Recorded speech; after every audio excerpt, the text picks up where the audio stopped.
something that you heard likely only on KURV. And thanks to friends who are on the front lines of law enforcement and also in the justice system and courts.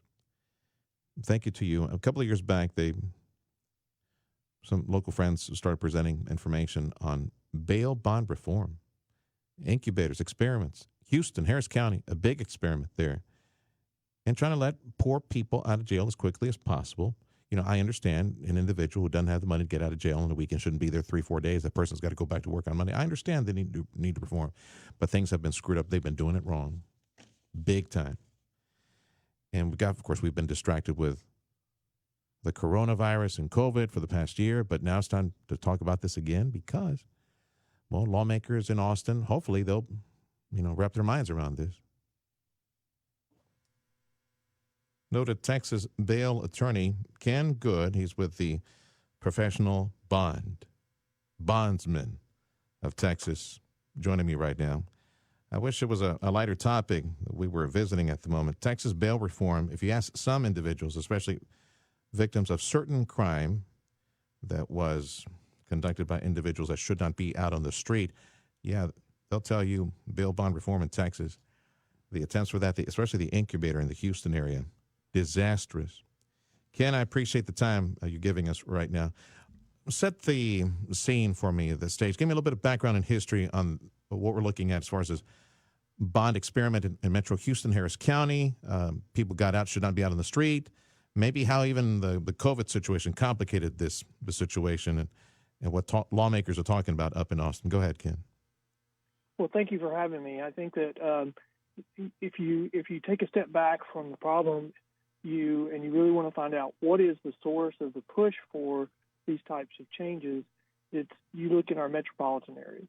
In our big urban areas, we have problems. Like in Harris County, they arrest on average 50,000 people a year, or 50,000 arrests a year for misdemeanors alone.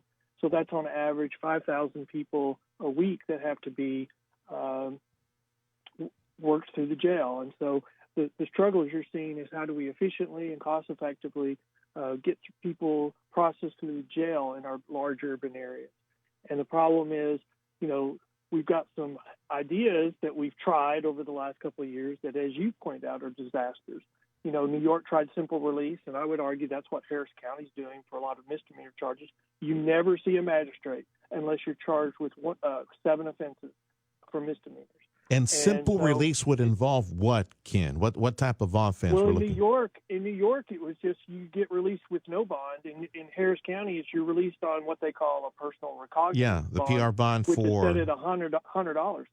But it's not $100. It's nothing. It's your signature. It's a free bond. The signature bond. But what type of offense? Because this is supposed to be nonviolent stuff, or really like tiny stuff to get people out of jail and leave the jail at city and county for the bad guys. What it's supposed to be is first-time offenders. Our whole society is based on we want to give everybody a second chance, but we're making it just a blanket. Hey, if you're charged with this offense, no matter how many times you've been charged with this offense, you just get released on a $100 PR bond. If you fail to show up in Harris County, you get released on a new bond, and you are not held accountable for your failing to appear. And that's where we're seeing the system just completely break down. Is there's no because of the chaos, because they don't know how to work these large numbers of people through the jail, they have no time to look at each individual person to say, you screwed up, you didn't, you screwed up, you didn't, and they just have to make blanket decisions, and that's what's killing us. And so we've got to help our counties to figure out ways because to do that correctly, because what they're doing is just out and out wrong. Did COVID complicate all this, Ken? This experiment? Yes, because our courts have shut down for a year. Yeah. And as a result, for a certain period of time, there was a push not to arrest people. And then criminals saw that as a green light. As I talk to our elected officials, I say, we agree as an industry, we don't want to set up a system that takes advantage of poor people. But the problem is you're going too far, and now you're setting up a system that the criminals are taking advantage of, and that's what happened during COVID. And then now look at Harris County. They've done all these reforms, but their jail's full. professional, absolutely full. with the Professional Bondsmen of Texas. Attorney Ken Good is my guest. I recall a case about a year ago, a little bit before a year ago, before the COVID shutdown.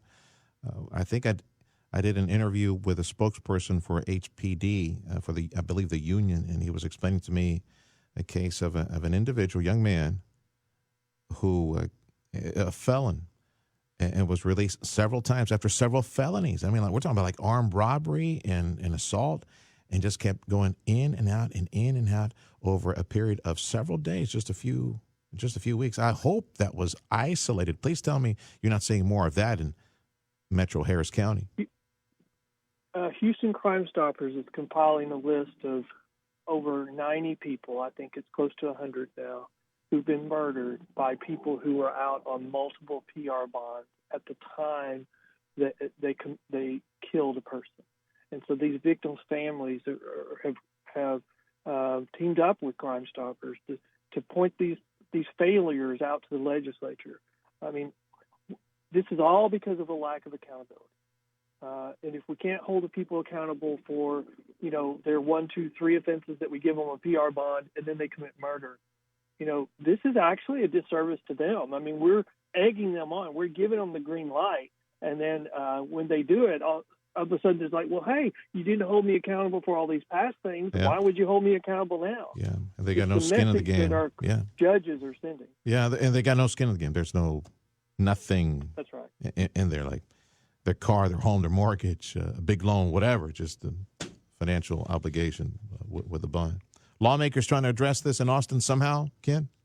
Yes, there's multiple bills pending. There's bills pending on the Senate side. There's bills pending on the House side. Next Tuesday on the 6th, there is a hearing before the Criminal Jurisprudence Committee on the House side. I think it starts at 1. There's going to be a bunch of bail bills all heard next Tuesday.